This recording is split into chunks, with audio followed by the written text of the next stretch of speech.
মাদ্রাসাতে আমারি সম্পর্কে আমার নানা জান হলো ইলমে তাসাউফের সুলতান ছেলে জোরে বলে সুবহানাল্লাহ। নওয়াহুল বিদ্যা আপনারা মুরব্বিরা জানেন না, নওয়াহুল ব্যাপারে জানেন না, সম্পর্কে আমার নানা জান। আর মুফতি আযম আরিফ বিল্লাহ মির্জা হুজুর বিদ্যা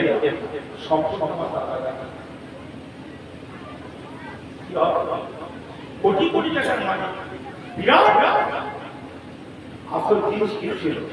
দামাত হ্যাঁ কি দামাত টাকা ওই জন্য আপনারা এখন আল্লাহ কেমন টাকা শুকর আল্লাহ কত মানুষ দিতে পারে আপনার কত বুদ্ধির বুদ্ধির শিক্ষা আল্লাহকে রাজি করার হবে বড় জিনিস। কথা শুনলা বুঝে তেলাওয়াত নামাজ তাসবিহ জিকির আজকার প্রত্যেকটির কোরআনের সঙ্গে সম্পর্ক রাখার দরকার আছে না নাই? জি জেনে বলেন আছে না নাই? আছে। হ্যাঁ সবচেয়ে বড় লক্ষ্য, সবচেয়ে বড় লক্ষ্য পয়সা পয়সা। কত বড় লক্ষ্য রাখা মাত্র কোটি কোটি টাকার মালিক ভারতবর্ষ এই কোটি টাকা একটা মারা গেল ওইটাকে ঝুলিয়ে দিয়েছে ছিঁড়ে ছিঁড়ে ছিঁড়ে ছিঁড়ে ছিঁড়ে খাচ্ছে ওদের ধর্মতে ঝুলিয়ে দেওয়া যায় ছিঁড়ে ছিঁড়ে টাকা বাটা দেওয়া যাওয়া হ্যাঁ ঈমান যদি ঠিক থাকে খবরটাকে আল্লাহ তাআলা 70 গজ লম্বা 70 গজ চওড়া বানিয়ে দেবেন। সুবহানাল্লাহ। আপনাদের মাঝে খাটিয়া চাকা আছে বেড়ে কাছে ছেলে কাছে কাঁধে কাঁধে অবশ্যই যতটা দরকার আমরা কাছে ততটা চাই। কথা ঠিক না?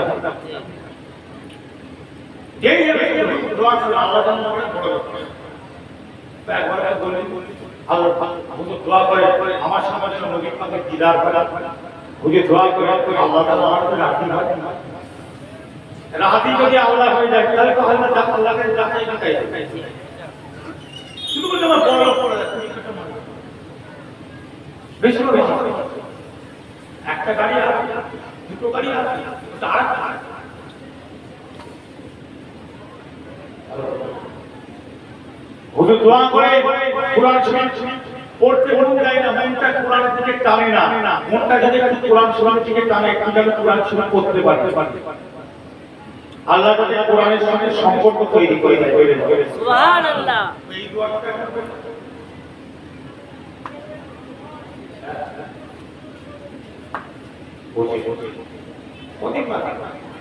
আমি কতদিন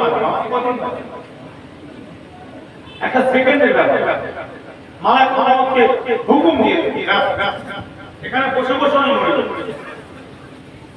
কিসের কিসের টাকা বলি কিসের বড় কিসের টাকা বড় কি টাকা আপনি টাকা রেখে যাবেন আপনার ছেলে কালকে টাকা দিয়ে মদ্যপান করতে পারে না আয়েশা করবে মদ খেয়ে আজে বাজে টাকা চলে কবরে নিয়ে যাও না আপনার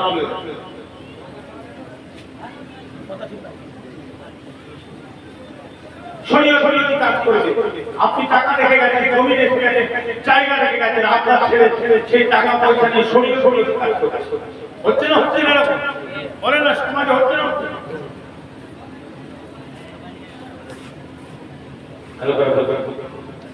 শরীয়ত ইসলাম কোরআন ছেলেকে তৈরি করে আপনাকে দোয়া তার চোখে পানি আসবে আল্লাহ কোরআন আল্লাহ আল্লাহ আপনার ছেলেকে আপনি চিন্তা করতে পারবেন ঠিক আছে ছেলেকে দাম করিয়ে আল্লাহ মিলাদ করি নবী অবশ্যই এই জিনিসগুলো মাথায় রাখা মিলাদুন নবী হুজুর জন্ম দিয়েছেন আমরা যে এখন আলোচনা করতে হচ্ছে সিরাতুল নবী। আচ্ছা মিলাদুন নবী হুজুর জন্ম নিয়েছেন এর বাইরে কোনো আলোচনা করা যাবে? সিরাতুন নবী মানে কি মানে হুজুরের কোঠা, হুজুরের বসা, ব্যবসা বাণিজ্য যখন করছে তখন সিরাতুন নবী। ব্যবসা বাণিজ্যের মধ্যে সিরাতুন নবী আছে না? বলে যে কোনো কাজ, কোঠা, বসা, কথা, আমরা অল টোটাল যা উদাসী প্রত্যেকটার মধ্যে আছে সিরাতুন নবী। নবী পাকের গুণ, নবী পাকের সিফাতকে সামনে রেখে কাজ করা, আলোচনা করা, কাজ করা, ওঠা বসা এই সব হচ্ছে সিরাতুন নবীর মধ্যে পড়ে। সুবহানাল্লাহ। তো আজকের জন্য নয়, এই 12 মাস এইভাবে পর পর যতদিন বেঁচে থাকবো আমাদের সব কিছু কথাবার্তা, উড়াবার্তা সব কিছুর মধ্যে থাকবে কি সিরাতুন নবী। আর মিলাদুন নবী আয়োজন করে সিরাতুন নবী আলোচনা করে। তাহলে আমরা দুটোই মানি, আমরা যেটা বলে আমরা দুটোই মানি, আমরা মিলাদুন নবীও মানি, তার মধ্যে সিরাতুন নবী যে হয় সেটাও। আর মিলাদুন নবী তো মানতেই হবে। মিলাদুন নবী যদি আপনি না মানেন তাহলে নবীর জন্ম কথাটা আসবে না করে।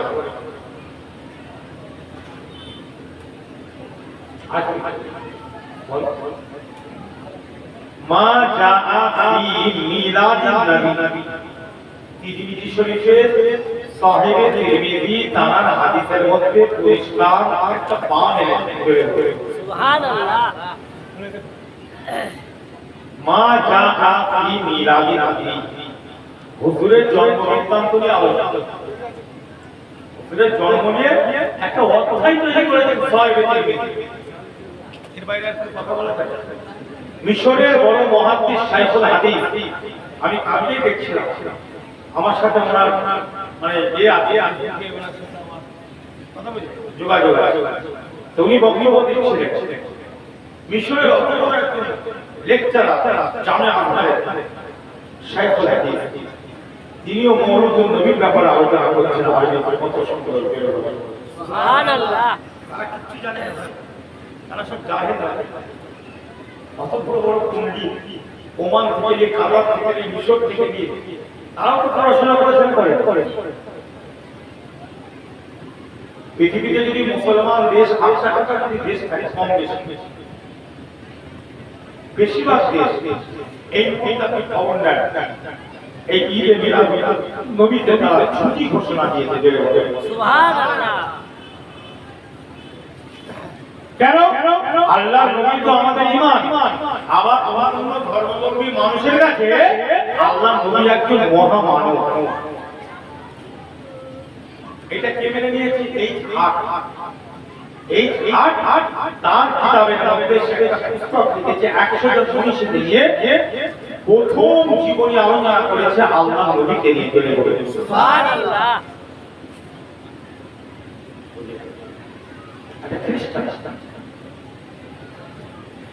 আমরা বলতেই পারি আমাদের ধর্মের নবী ইসলামের প্রতিষ্ঠাতা বলে নয়। যেমন ভারতবর্ষের বুকে অনেক মনীষীদের জন্য ছুটি দেওয়া হয় না, তার জন্য আমাদের দাবি একটা গণতন্ত্র, ডেমোক্রেসি, রিপাবলিক স্টেটে যেহেতু আমাদের আপনাদের যারা পূর্বপুরুষ এই দেশের জন্য জীবন দিয়েছে না দেয়নি? সকলে বলে। তাহলে আমাদের একটা দাবি যদি আমরা রাখি, এতে অসুবিধা হওয়ার কারণ নেই যে আমার নবী পাক যেদিনে জন্ম নিয়েছেন ওই দিন তার একটা ছুটি দেওয়া হবে। আমাদের দাবি থাকতে পারে না? দাবি থাকতে পারে, দেবে কি না দেবে পরে। কেন? ভারতবর্ষের মধ্যে আরো অনেক মনীষী আছে, কি গুরু নানকের জন্য ছুটি দেওয়া হচ্ছে। এই কথা শোনা জিজার জিবাকে প্রতিষ্ঠা দিতেন বা তার জন্য যে আমাদের সংখ্যালঘু সম্প্রদায়, তারা আমরা তো আকাশ সংখ্যালঘু নয়, কি গো? আরো যারা আছে তাদের জন্য, যারা সংখ্যালঘু তাদের জন্য দেওয়া হচ্ছে। কি তাহলে আমরাও দেশে জীবন দিয়েছি। আমাদের পূর্বপুরুষরা তো স্বাধীনতার জন্য জীবন দিয়েছে না দেয়নি? তাহলে আমাদের যিনি বিশ্বাসের মানুষ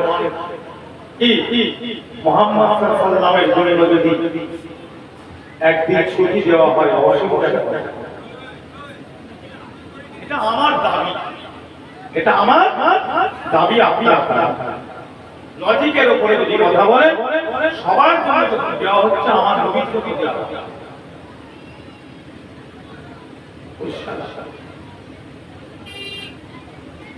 আল্লাহ নবী ছিলেন শান্তির প্রবক্তা, শান্তির প্রতিষ্ঠাতা। সুবহানাল্লাহ। আপনি বলবেন না, আমি বলছি হ্যাঁ। কি বললাম?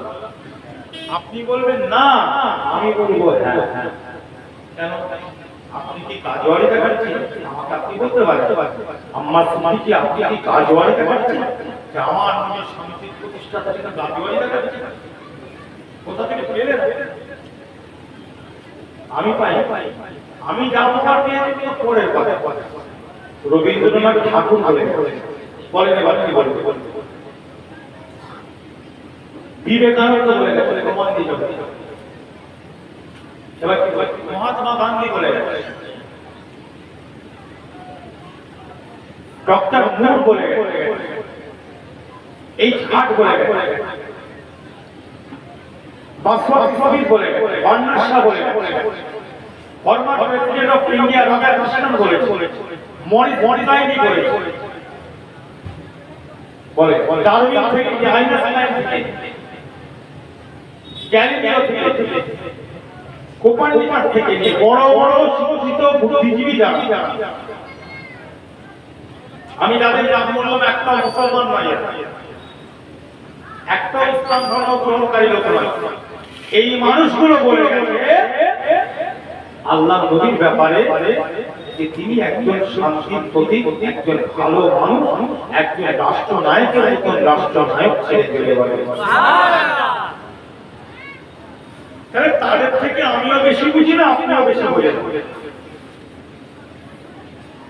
আপনি যদি বলেন সারা পৃথিবীর এক মানুষ, সারা পৃথিবীর তথা ভারত এক শ্রেণীর মানুষ, আলোচনা শুনতে অসুবিধা হচ্ছে না? বক্তব্য রাখা শুনতে করবে, এগুলো বোঝার। এক শ্রেণীর মানুষ, তারা আল্লাহ নবীকে নিয়ে, ইসলামকে নিয়ে, আমাকে আপনাকে নিয়ে খুব কথা বলে না, বলে না, বলে না। এখন why what is what কি করে আল্লাহ কি শিক্ষাটা দেয়?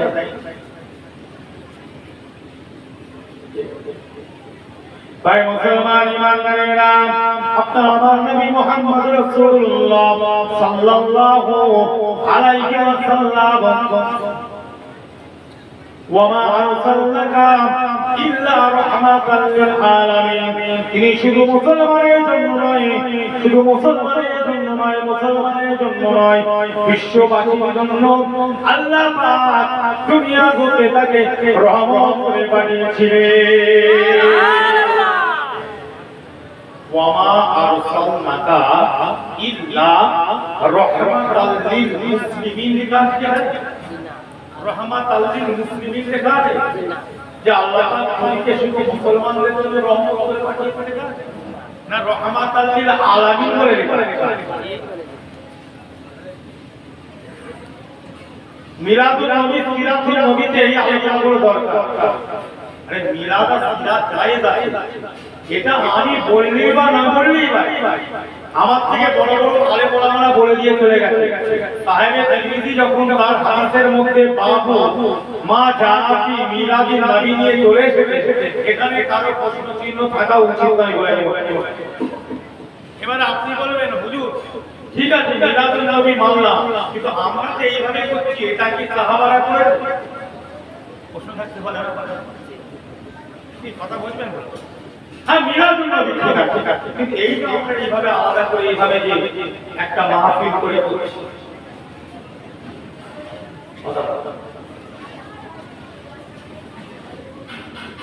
আল্লাহ নবীর কাছে সাহাবারা বসে আলোচনা শুনতেন না?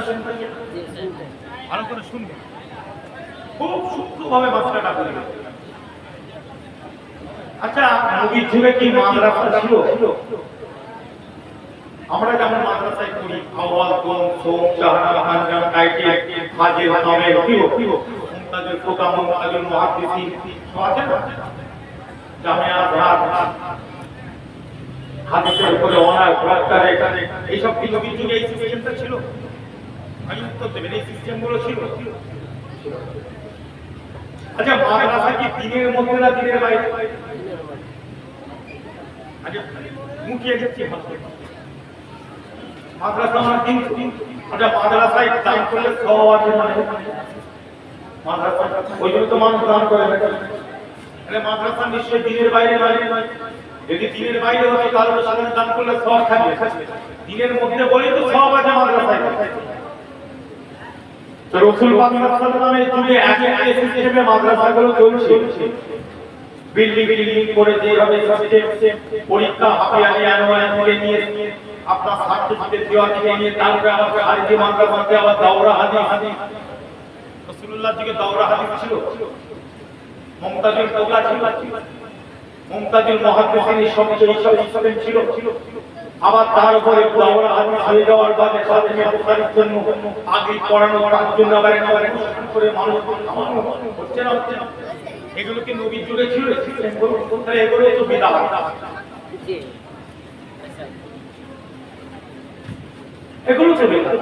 নবীর হাদিস দাওরা করার জন্য সবচেয়ে বুখারী নবীর কথা যাতে লেখা আছে সেই লেখাটা খতম করার জন্য যদি ভালো করে বুঝবে, যদি একটা মাহফিল করে যদি পাবলিক অনুষ্ঠান করা যায় তাই নবীর কথার জন্য যায় সেই নবীর জন্য করা কি বিদআত?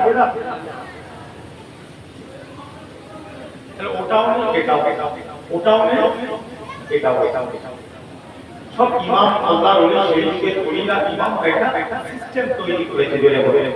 একটু মহব্বত, একটু ভালোবাসা, অন্য কিছু। এটা করলেও কোনো সওয়াব নেই, এটা না করলেও কোনো সওয়াব নেই। এই মিলাদুন নবী কিয়াম আর ওটা না করলেও কোনো কি, এটা যদি আমি না করি কোনো গুনাহ আছে? মিলাদুন নবী করব এমনি অন্য সময় যেমন হয় না ওরা ভালো মাদ্রাসা নবী কলবে কবরস্থানের জন্য হয় না ওগুলো তো চলবে। ইসলামিক ব্যবস্থা ভালো। যদি কেউ না করে আপনার এলাকার লোক যদি আগামী বছর থেকে এটা না করে এই মিলাদুন নবী যে সিস্টেমে করতে সব জায়গায় না করলে কি কোনো গুনাহ নেই? তাহলে ওই পাগড়ি পরানো দাওরা হাদিস ফতোয়া বুখারী ওই সিস্টেমটা যদি না করে কোনো গুনাহ না। তারপরে মাদ্রাসায় বিল্ডিং করে আউয়াল কোন চেহারা সিস্টেমগুলো আছে এখন মাদ্রাসার মধ্যে এই সিস্টেমগুলো যদি না করে আল্লাহ রাসূল যেভাবে সাহাবাদেরকে শিক্ষা দিয়েছেন এক জায়গায় এরকম বসে আল্লাহ নবী ওয়াজ করতেন সাহাবারা শুনছেন, এটাই তো শিক্ষা তরিকার মাদ্রাসা জেরে বলে সুবহানাল্লাহ। আমি যদি বলি হাদিস থেকে প্রমাণ দেব এই যে আমরা যেখানে বসে আছি এটাই হচ্ছে নবী পাকের একদম মাসলুম তরিকা। মাদ্রাসায় আমরা বসে আছি।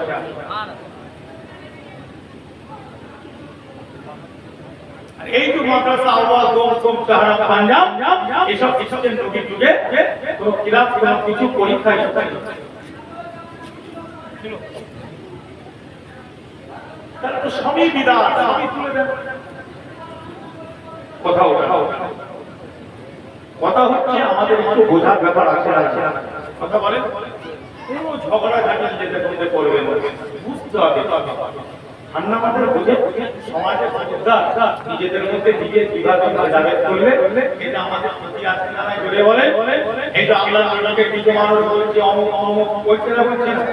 তাহলে এইটার জন্য আমরা এক জায়গায় হতে পারবো, জোরে বলে পারবো। ছোটখাটো জিনিস নিয়ে ঝগড়া করবো সব জায়গায় ফতোয়াবাজি মুনাফিক বিদআত শিরক হারাম কুফর হট করে বলে দেওয়া। আপনি যখন দেখছেন জালালউদ্দিন সিউতি রাহমাতুল্লাহ আলাইহি আল-হাদিউল ফতোয়ার মধ্যে মিলাদের ব্যাপারে বলেছেন, তিনি মিলাদকে বৈধ বলে দিয়েছেন। বাবা আপনি যখন দেখছেন আসমানুল আসিয়ার আব্দুল হক মুহাদ্দিস দেহলভী তার মধ্যে মিলাদুন নবীকে জায়েজ বলে দিয়েছেন।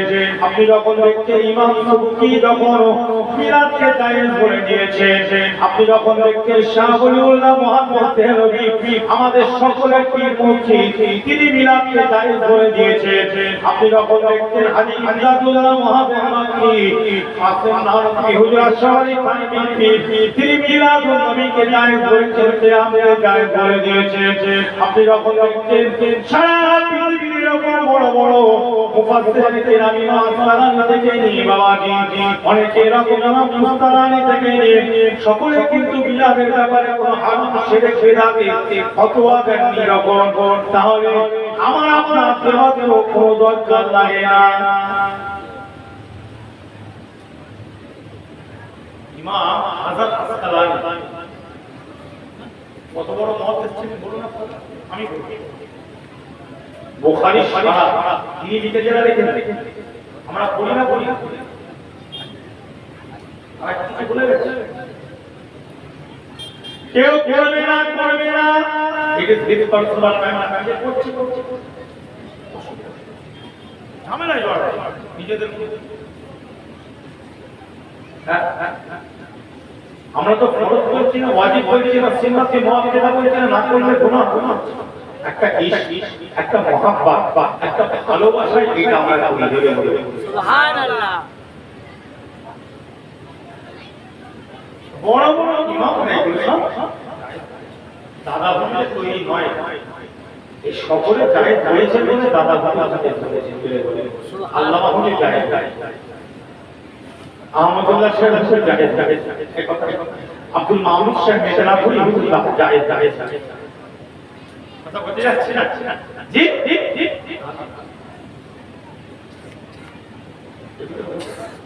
খবরদার ছোট খাটো ঝগড়া ফটকরে শিরিক বিদআত হারাম এই সব নিজেদের মধ্যে মিল মহব্বত ঠিক রাখার দরকার আছে না নাই?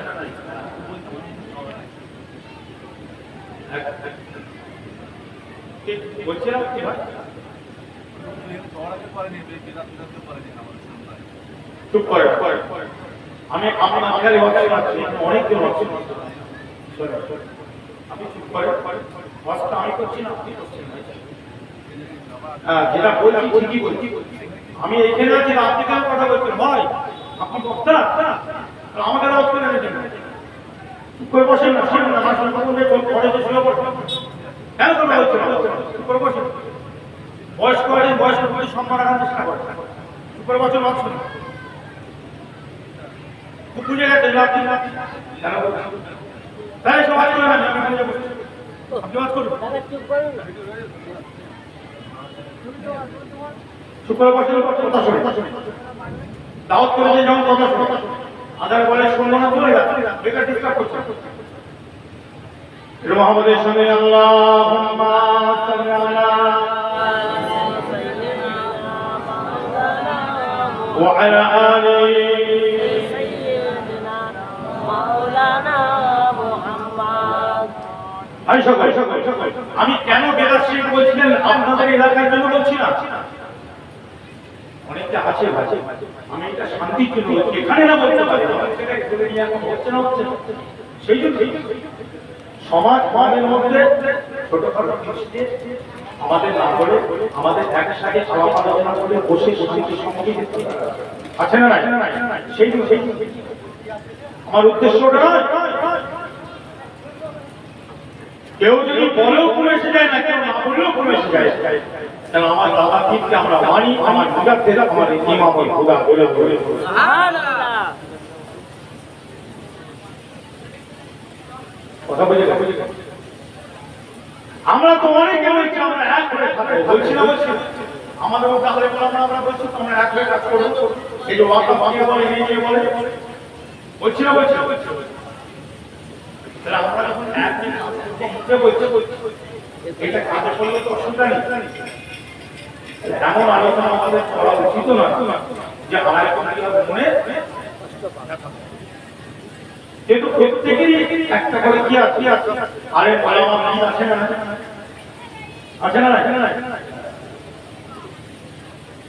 ভাই আমরা সেই নিয়ত করে করি। আর আজকে মিলাদুন নবীর জন্য তো আপনারা করেছেন নাকি অন্য কোনো নিয়ত করেছেন? এটা নিয়ে রাসূল পাক সাল্লাল্লাহু আলাইহি ওয়াসাল্লাম এই দিনে সম্মুখ নিয়েছেন এবং এই দিনে আল্লাহর নবী যে দিনে জন্ম নিয়েছিলেন সেই দিনে আল্লাহর নবী রোজা রেখেছিলেন। জোরে বলে সুবহানাল্লাহ। আল্লাহ নবীকে জিজ্ঞাসা করো হলো এই দিনে কেন রোজা রেখেছে?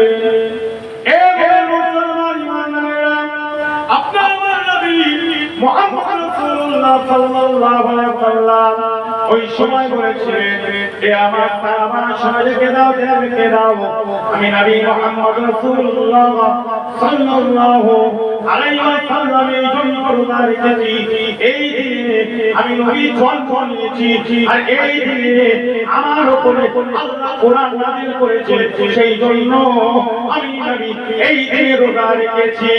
সুবহানাল্লাহ। হাদিস হাযা ইয়াউমু ফীহি, হাযা ইয়াউমু উলিদতু ফীহি, এই দিনে আমি নবী জন্ম নিয়েছি বলে রোজা রেখেছি। তাহলে এখানে বুঝতে হবে যে নবী পাক নিজে বলছেন রোজা রেখেছি, রোজা রেখেছি কারণটা কি, কেন রোজা রাখলেন? তাহলে একটা কারণের ব্যাপার থাকে না, জি আছে। একটা রোজা রাখার কি কারণে রোজা রেখেছি? যেমন আমরা ফরজ রোজা রাখি না, রমাদান আল্লাহ কোরআনে বলেছে নাকি গো? আল্লাহ কোরআনে হুকুম দিয়েছে বলেছে নাকি? হ্যাঁ হ্যাঁ, তাহলে এখানে হুজুর রোজা রেখেছে, এই জায়গায় বোঝে হুজুর রোজা রেখেছে, কেন রাখলেন? কারণটা হুজুর আবার বলে দিলেন, আমি এই দিনে জন্ম নিয়েছি বলে। তাহলে জন্ম দিবস সোমবারে কেন রোজা রেখেছি? ইসনাইন, ইয়াউমা ইসনাইন, ইসনাইন মানে কি? সোমবার। সোমবারে আমি রোজা রেখেছি যেহেতু এই দিনে আমি জন্ম গ্রহণ করেছি বলে। সুবহানাল্লাহ। সুবহানাল্লাহ। এই জায়গাটা বোঝে ইবাদতের এই মুখলাটটা বোঝে, এই দুটো শব্দ বোঝে। হুজুর বলছেন আমি রোজা রেখেছি, কেন? আমি এই দিনে জন্ম নিয়েছি। এবারে পার্থক্যটা কোথায়? হুজুর যেদিনে জন্ম নিয়েছেন রোজা রেখেছেন, আপনিও রাখেন, অবশ্যই রাখবেন। সোমবারে রোজা রাখতে একটা ভালো না খারাপ? আমরাও রাখবো, অনেকে রাখতে কিন্তু কেউ যদি নবীর মহব্বত এটাও করে, এটাও অসম্মান নয়। ইমাম ইবনে কাসির তাফসীরে ইবনে কাসির নাম শুনেছেন তো? তাফসীরে কাসির, ইমাম ইবনে কাসিরের একটা কিতাব আছে আল বিদায়া ওয়া নিহায়া, কিতাবের নাম নোট করুন। আল বিদায়া ওয়া নিহায়া কিতাবের মধ্যে তিনি বলছেন এই রবিউল আউয়াল মাস কত তারিখ, 9 না 12 না 8, এই নিয়ে একটা বিরাট ইখতিলাফ আছে, মতবিরোধ আছে। তাহলে মতবিরোধ ইখতিলাফ মানে কি? ঝগড়া। ইমামদের মধ্যে ইখতিলাফ হয়েছে না হয়নি? ইমাম আবু হানিফা, শাফি, মালিক, আহমদ ইবনে হাম্বলের মধ্যে মাসলা নিয়ে মতবিরোধ হয়েছে না হয়নি? সকলে বলেন। তাহলে ইখতিলাফ মানে কি? ঝগড়াঝাটি করা, মারামারি করা? জি না, এটা বুঝার ব্যাপার। আমরা হট কথা বলতে ইখতিলাফ থাকতেই পারে। ইসলাম ধর্ম একটা বিরাট ধর্ম, শান্তি সম্প্রীতির ধর্ম, বিশাল ধর্ম। তাহলে সেই কোরআন হাদিস সুন্নাহকে সামনে রেখে কোন ইমাম কোন জিনিসটাকে জায়েজ বলেছে, কোন ইমাম কোন জিনিসটাকে নাজায়েজ বলেছে, কোন ইমাম কোন জিনিসটাকে হালাল বলেছে, কোন ইমাম কোন জিনিসটাকে হারাম বলেছে। বলেন আপনারা হালাল বলেন, বলেন হয়েছে। তারা কি মারামারি? তারা কি একে অপরের সাথে সালাম কালাম বন্ধ করে দিয়েছে? ইমাম আবু হানিফা হুকুমের ছাত্র, ইমাম ইউসুফ, ইমাম মুহাম্মদ রাহমাতুল্লাহ, এই দুজন ছাত্র উস্তাদের সাথে মাসলার সঙ্গে ছাত্রদের মাসলার মতবিরোধ হয়েছে হয় না? তাহলে বলেন মতবিরোধ মানে আপনাদের এই এখন যে রাজনীতি চেয়ার বা বিভিন্ন বুঝলেন ওই জমি জায়গা বা তথ্য ভিটে বা চেম্বার দিয়েছে মারামারি, এইটা মনে করবে। ওই মতবিরোধ আর এই মতবিরোধ কিন্তু তফাৎ আছে না? জোরে বলেন আছে না? আপনি এই মতবিরোধটাকে নিয়ে নিজের ওই জায়গায় নিয়ে চলে যাচ্ছেন, ওই জন্য ভুল বুঝছেন। এই মতবিরোধ যত হবে তত স্বভাব। আমরা মতবিরোধ যত ইমামদের মধ্যে হয়েছে তত আমরা চাইছি কেন মতবিরোধ, যে সঠিক জিনিসটা পৌঁছে দেওয়া হবে, সঠিক জিনিসটার জন্য তো মতবিরোধ। আল্লাহ তো আরো খুশি হবে, আরো রাজি হবে যদি বলতে বলতে সুবহানাল্লাহ। ওই ঝগড়া এই ঝগড়াটা এক নয়। আমরা যদি মাথা মোটার মতো অল্প বিদ্যা নিয়ে মারামারি করি, ওকে নলেজ না থাকলে মারামারি করতে হতেই পারে। ইমাম ইবনে কাসির আল বিদায়া ওয়া নিহায়ার মধ্যে লিখছেন মিলাদুন নবীর যখন আলোচনা, মিলাদুন নবীর যখন মাজলিস করে সেই কথা। আর অন্য যদি মাসে অন্য মাসে আলোচনা করতাম মুহররম কি রবিউল আউয়াল মিলাদুন নবী মিলাদুন নবী, তাহলে খুব ঠান্ডা মাথায় সুন্দরভাবে কথা বলতে বুঝবো। হট্টিম্পার হওয়াটা খারাপ, হট্টিম্পার আপনি হবেন, আমি একটু বেশি হব। এবার আপনি আপনার এলাকা আপনি আমাকে জন্য গালি গালাজ করবেন, আমি চলে যাবো, কিন্তু আইন বলে একটা ব্যাপার আছে না, পারবেন ওটা না। ভদ্রতা বজায় রাখবেন, কথা বোঝার চেষ্টা করুন, পড়াশোনা করুন, বেশি করে পড়াশোনা করুন, বুঝলেন? তর্ক বিতর্ক বন্ধ হয়ে যাবে, দেখবেন এই ভদ্রভাবে সব জিনিস আমরা বুঝে যাবো। যেমন ইমামরা বুঝেছিলেন নিজেদের মধ্যে ঝগড়া করে তার যেটা মত দিয়ে চলে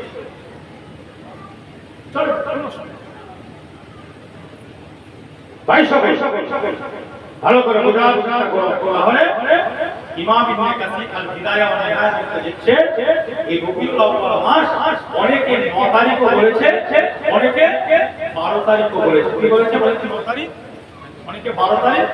বিভিন্ন মুহাদ্দিসিন কেরাম ছিলেন যারা ইতিহাসবিদ, তাদের মধ্যে এটা নিয়ে ইখতিলাফ ছিল, মতবিরোধ ছিল, কিন্তু বেশিরভাগ ইতিহাসবিদ যারা মুহাদ্দিসিন কেরাম তারা 12 তারিখটা নিয়েছে বলে আমরা 12ই রবিউল আউয়াল মাসটাকে নিয়ে। কিন্তু আজকে যে মিলাদুন নবী করতে আজকে 12 তারিখ, তাহলে আমরা যদি এটা ওয়াজিব সুন্নাত মনে করতাম তাহলে কি আজকে করতে হয় না? ওটা সারা বছরে যখন ইচ্ছা আপনি নবীর জন্য মিলাদুন নবীর মাধ্যমে সিরাতুন নবীর আলোচনা করতে পারে, এটা জায়েজ ধরে বলে সুবহানাল্লাহ। যে 12ই রবিউল আউয়ালই করতে হবে, নচেত আর অন্য মাসে করা যাবে না, এটা ভুল চিন্তা। সব সময় করতে হবে, বুঝলেন? আল হাবিব বিল ফাতওয়ার মধ্যে জালালউদ্দিন সিউতি যা 2 লক্ষ হাদিস মুখস্থ ছিল। কত লক্ষ জোরে বলেন, কথা বলেন? 2 লক্ষ হাদিস দাফানা আসমা রিজাল বিদাল করে ইনি বলতেন। খবরদার ভালোবাসা মহব্বত রেখে আমি কথা বলবো, রাসূলের মহব্বত অন্তরে রাখবেন। এবার দেখেন আল্লাহর নবী যখন এই কথাটা বললেন, হাদিস, এই হাদিসটাকে মওযু বলে প্রমাণ করতে পারি সারা পৃথিবীর কোনো মুহাদ্দিস পারেনি। যে হাদিসটা আমি বললাম যে আল্লাহর নবী বলছেন কি মওযুদের কথা যঈফ নয়, কথা বুঝলেন? গরীব হাদিস নয়। তা আল্লাহর নবী বলছে যে আমি এই দিনে জন্ম নিয়েছি বলে আমি রোজা রেখেছি। তাহলে সামনে সাহাবারা ছিল না, ছিল না? তো হুজুর যে নিজের জন্মের কথা সাহাবাদেরকে শোনাচ্ছে কি যে দিনে বসে আমি এই দিনে জন্ম নিয়েছি, সামনে সাহাবায়ে কেরামরা ছিলেন না, ছিলেন না? জোরে বলে ফাঁকা জায়গায় বলছেন ছিলেন তো। তাহলে মিলাদুন নবী যে দিনে হুজুর জন্ম নিলেন, মিলাদ মানে জন্মের ব্যাপার, নবীর জন্ম। তাহলে নবী নিজের জন্মের ব্যাপার যে দিনে বসে শোনাচ্ছেন সোমবারে সাহাবাদের, তো ওটাও তো সিরাতুন নবী মিলাদুন নবীর পর্যায়ে পড়ে গেল। সুবহানাল্লাহ।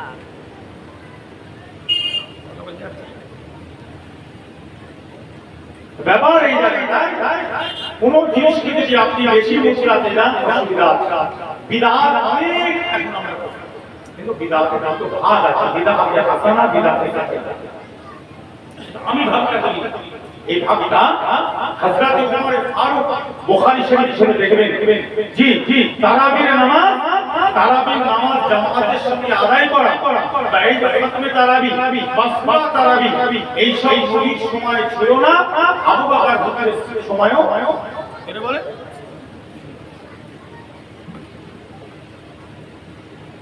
হাদিস পাক পড়ে দেখবেন আল্লাহর নবী জীবনে মসজিদে গিয়ে তারাবির নামাজ পড়তে ইমামতি করে নয়, একা একা তারাবির নামাজটা একা একা পড়তে, একা একা তারাবির নামাজ পড়তে একদিন পড়েছেন, দুদিন পড়েছেন, 3 দিন পড়েছেন। যখন 4 দিনের মাথায় দেখে অনেক মানুষ এসে যায়, আল্লাহ নবী আর মসজিদে তারাবির নামাজ পড়েন না, বাড়িতে গিয়ে বাদবাকি জীবনটা তারাবির নামাজ পড়েছে। কেন পড়েছেন? অনেক মানুষ এসে যাচ্ছে, তাহলে জামাতের লাইন এসে যাবে, এটা মানুষ একটা অন্য জিনিস মনে করবে, এর গুরুত্বটা জামাতের থেকে গুরুত্ব বেড়ে যাবে। এইসব চিন্তা করে আল্লাহর নবী মসজিদে তারাবির নামাজ পড়লেন না। কেন? আমি যদি হাজির দিই মানুষ জমা হবে। কিন্তু ভাই আজকে আমরা মসজিদে, আজকে শুধু ভারতবর্ষ বলে নয়, আজকে আরো করেন সব জায়গায় মসজিদে তারাবির নামাজ জামাতের সঙ্গে আদায় হয় না জোরে বলো। প্রথম তারাবি হয় না জোরে বলো। সূরা তারাবি হয়, কিন্তু আল্লাহর নবীর সময়ে আবু বকর হুজুরের সময় ছিল না। এটা চালু করলেন কে? এটা নতুন জিনিস একটা চালু করলেন। ওখানে বিদআত শব্দ এসেছে বুখারী শরীফের মধ্যে।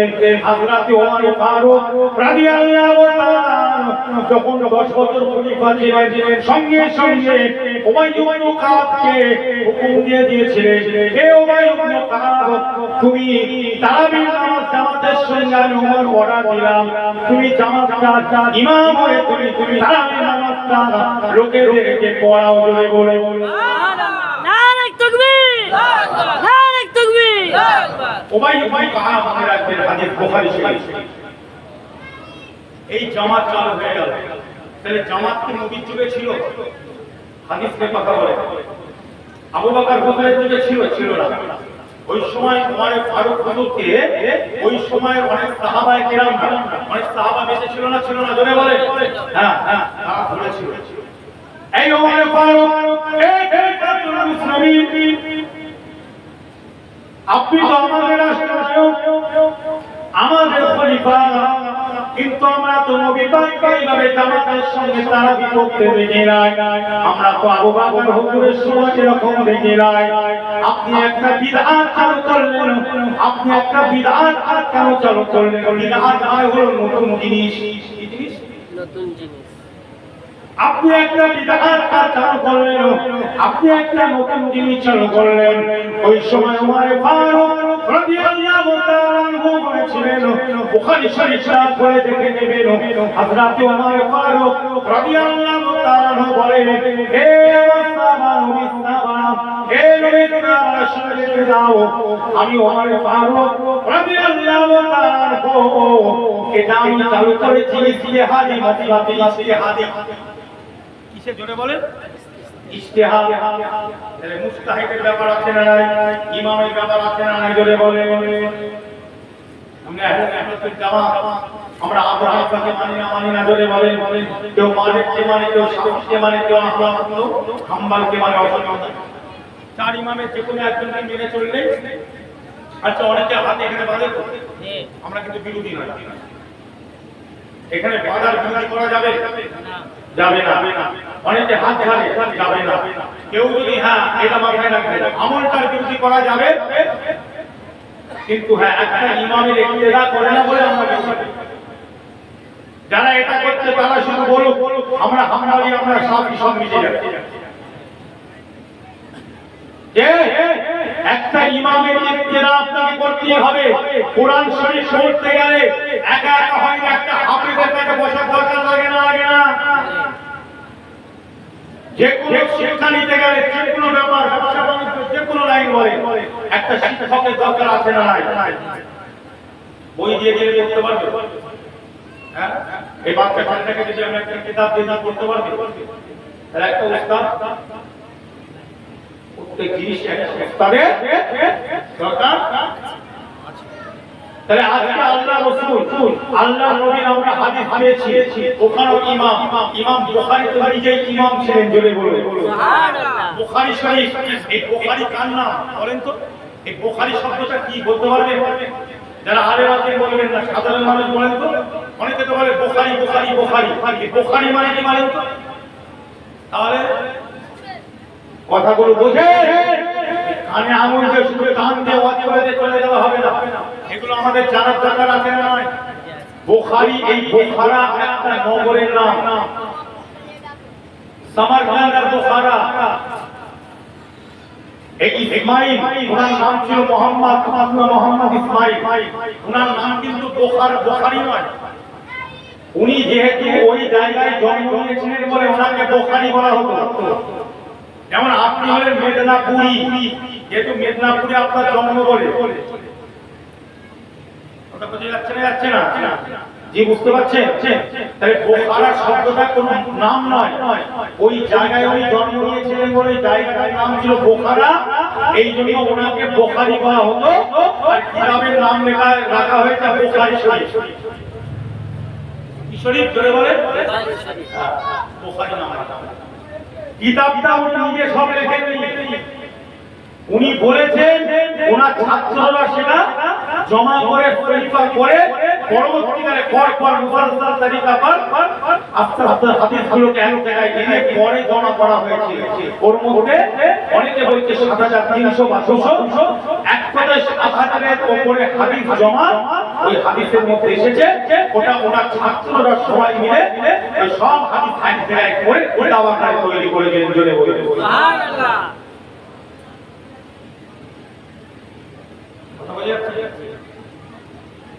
এক জায়গায় জমা করে মানুষের কাছে মুসলিম শরীফ আর আমরা কেমন করে বলবো ডাইরেক্ট আল্লাহ রাসূলের কাছে কি পাওয়া যাবে?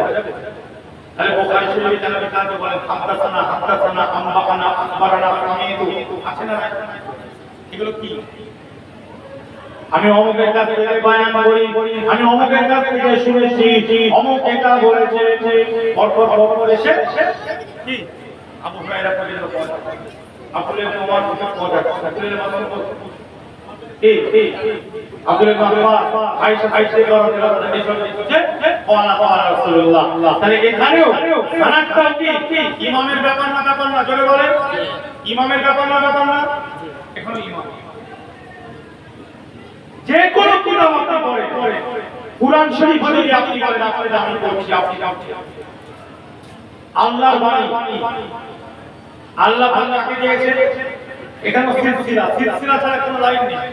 আল্লাহ পাক দিয়েছেন কাকে? নবী পাককে। কাকে? নবী পাক দিয়েছেন কাকে? সাহাবারা দিয়েছেন কাকে? তবে এইভাবে পর মেদিনীপুরের বুকে ৩০ পারা কোরআন এসে উপস্থিত হয়ে গেছে, জোরে বলে সুবহানাল্লাহ। সব সিলসিলার লাইন, ডাইরেক্ট ইমাম ছাড়া কোনো লাইন নেই।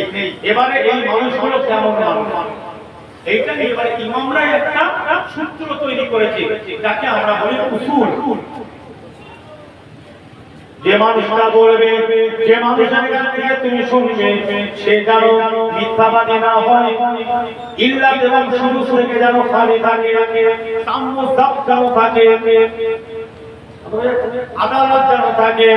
এই জিনিসগুলো যে মানুষটার মধ্যে থাকবে, সেই মানুষটার কাছ থেকে তুমি শরীয়ত বলো, হাদিস বলো, যে কোনো ভালো কথা তার কাছে তুমি গ্রহণ করতে পারবে, জোরে বলো সুবহানাল্লাহ। এইরকম বর্ণনাকারী যে মানুষটা তাকে বলা হয় হাদিসকারী, একদম শিকা, এর মধ্যে কোনো গন্ডগোল নাই। ওই মানুষটা যদি তোমাকে কোনো হাদিস, কোনো শরীয়তের কথা বলে, তার আগে তুমি সেটা গ্রহণ করতে পারো, জোরে বলো সুবহানাল্লাহ। কি হচ্ছে উসুল। তাহলে এখানে ডাইরেক্ট নবীতে যাচ্ছে কি? ওখানেও কি ইমামের ব্যাপার আছে না? নাই। হ্যাঁ, এবার লোকটা কেমন? সত্যবাদী যেন হয় এবং ক্ষমতা যেন ভালো হয়, ক্ষমতা যেন ভালো হয়, ইনসাফ আদালত যেন তার মধ্যে থাকে, তাকওয়াপন্থী যেন হয়, হালাল হারাম যেন বেঁচে চলে, মিথ্যা সাক্ষী দেয় না, মিথ্যা কথা বলে না, এইসব খারাপ জিনিস থেকে যে পুরো পরিষ্কার, এই মানুষগুলোর কাছ থেকে তুমি শরীয়ত বা হাদিস বা শরীয়তের কথা না, জেনে বলে সুবহানাল্লাহ। এটাকে বলে সেকার আলী। একদম পরিষ্কার পরিচ্ছন্ন মনে হয়। আলোচনা আমি করছি একটু অন্য আলোচনা আপনাদের যখন বলবেন হুজুর শেষ করে দেন আমি বলবো। কি অসুবিধা হচ্ছে না? না। আরো করে কথাগুলো শেষ পর্যন্ত শুনুন। আগে থেকে কথা বলবেন না। পুরো কথা শুনতে হয় নাকি গো? হ্যাঁ, আপনার কথা বলতে কি হবে?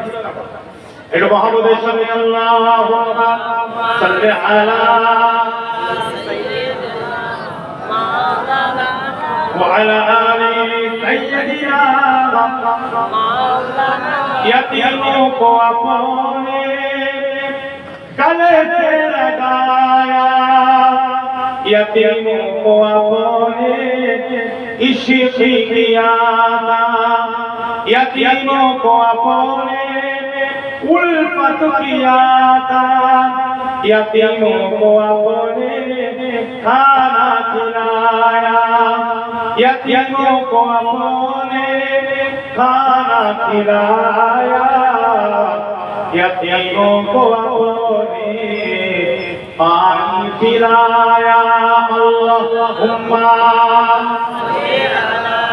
সাইয়্যিদিনা মাওলানা وعلى آل সাইয়্যিদিনা মাওলানা মুহাম্মদ। আমার দিন রবি আল্লাহ ভাই জানেরা তাহলে এটা একটা গেল যে রাসূল পাক সাল্লাল্লাহু নিজের জন্মদিন যেদিনে হয়েছে তিনি রোজা রেখেছিলেন। কেন রোজা রেখেছিলেন? কেন যদি প্রশ্ন হয়, যদি প্রশ্নতে যদি আসে স্কুলে বা মাদ্রাসায় যে রাসূল পাক সাল্লাল্লাহু সোমবারে কেন রোজা রেখেছিলেন প্রশ্ন আসতে পারে না? মনে করেন আপনার হাফিজ জানুয়ারি পরীক্ষাতে কেউ প্রশ্ন করলে রাসূল পাক সাল্লাল্লাহু সোমবারে কেন রোজা রাখতেন? তাহলে আপনার স্টুডেন্ট যে আছে ছাত্র উত্তর দেবে কি দিবে? রাসূল পাক সাল্লাল্লাহু এই যে সোমবারে রোজা রাখতেন যে ওই দিনে উনি জন্ম নিয়েছিলেন আর ওই দিনে কোরআন নাযিল হয়েছিল। এই জন্য আল্লাহর নবী ওই সোমবারের দিনে রোজা রাখতেন।